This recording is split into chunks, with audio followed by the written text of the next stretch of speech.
ৰায়পুৰ নামৰ গাঁও এখনত সুনীল নামৰ ল'ৰা এজন বাস কৰিছিল। সুনীল আছিল গাঁওখনৰ সকলোৰে প্ৰিয়। সুনীলে আজৰি সময়খিনিত খেলা-ধূলা কৰি আৰু গছৰ সৈতে কথা পাতি বৰ ভাল পাইছিল। এদিন সুনীলে দুখ মনেৰে বহি আছিল আৰু অন্য ফালৰ পৰা ৰাস্তাইদি ৰামু ককা সেইফালেদি আহি আছিল।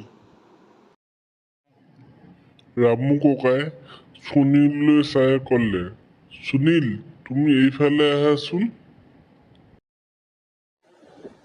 কওকচোন ৰামু ককা, মোক কি কাৰণে আপোনাৰ ওচৰলৈ মাতিছিল? সুনীল, এইটো লোৱা, এইটো তোমালৈ উপহাৰ আনিছো।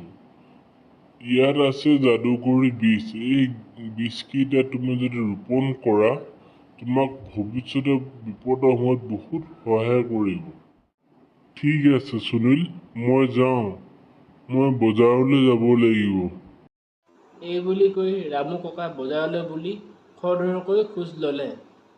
সুনীলে বীজবোৰ হেঁচি আৰু তাক প্ৰতিপালন কৰিবলৈ ধৰিলে।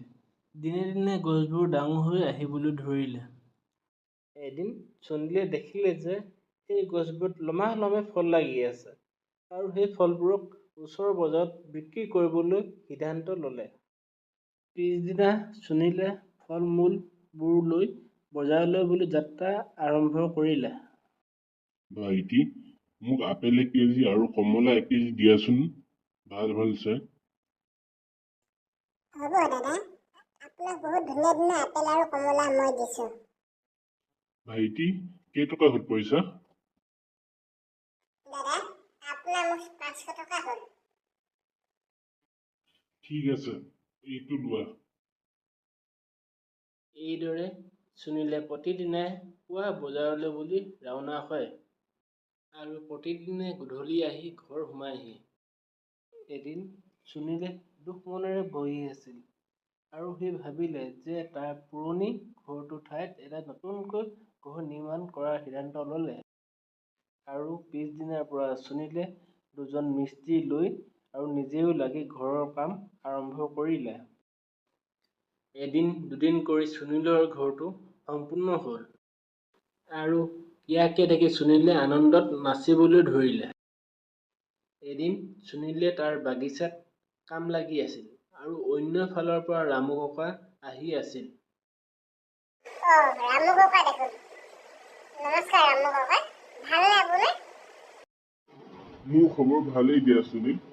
মই জেবেলাহঁতৰ ঘৰলৈ গৈছিলোঁ আৰু আহোঁতে ভাবিলোঁ তোমাৰ বাগিচাত সোমাই তোমাক মাত এষাৰ দি থৈ যাওঁ। ভালেই হ'ল ককা, আপোনাক বহুত দিন মই লগো পোৱা নাই। ব'লক আমি বহি কিনে কথা পাতোঁ। সুনীল, তুমি এই যাদুকৰী গছজোপাৰ পৰা তুমি সেই যাদুকৰী বস্তুটো পালানে বাৰু?